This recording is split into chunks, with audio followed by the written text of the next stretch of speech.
वो कहाँ हो सकते हैं? किस कोने में? क्या वो अब भी जिंदा है?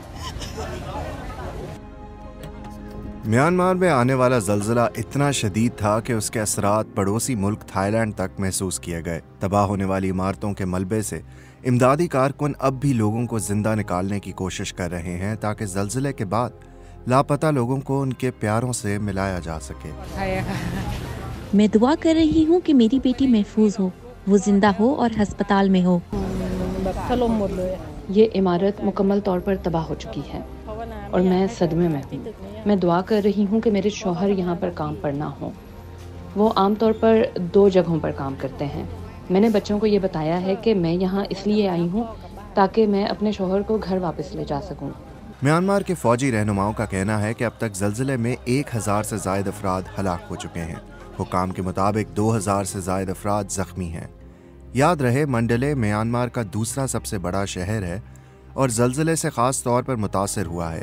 यहाँ बिजली और मवासलाती लाइनें मुनक़ता हो चुकी हैं और जिंदा बच जाने वालों की तलाश जारी है।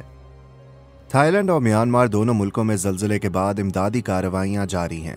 म्यांमार की फौजी हुकूमत का कहना है कि उसने जल्जला ज़दगान की मदद और इमदादी कार्रवाइयों के लिए मंडले एयरपोर्ट पर एक आर्जी अस्पताल और इमदादी कैंप कायम कर दिया है।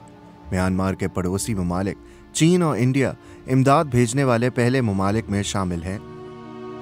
म्यांमार, जिसे पहले बर्मा के नाम से जाना जाता था, से मालूमात हासिल करना इस वक्त इंतहाई मुश्किल काम है। म्यांमार में सन 2021 में फौजी बगावत के बाद से फौजी हुकूमत कायम है, जिसकी वजह से मालूमात तक रसाई में मुश्किलात का सामना है। रियासत यानी फौजी हुकूमत तकरीबन तमाम मकामी रेडियो, टेलीविजन, प्रिंट और ऑनलाइन मीडिया को कंट्रोल करती है और म्यांमार में इंटरनेट का इस्तेमाल भी महदूद है। मैं दुआ कर रही थी कि वो बच गए हों, लेकिन जब मैं यहाँ पहुंची और ये मलबा देखा, वो कहाँ हो सकते हैं? किस कोने में? क्या वो अब भी जिंदा है? मैं अब भी दुआ कर रही हूँ कि वो 6 के 6 जिंदा हों। दूसरी तरफ बैंकॉक में जल्जले की वजह से तबाह होने वाली ज़ेर तामीर इमारत के मकाम का दौरा करने के बाद थाईलैंड के नायब वज़ीर आज़म का कहना था कि इमदादी कारकुनान अब भी इस बात को यकीनी बनाने के लिए 24 घंटे काम कर रहे हैं कि लापता अफराद की जानों को बचाया जा सके।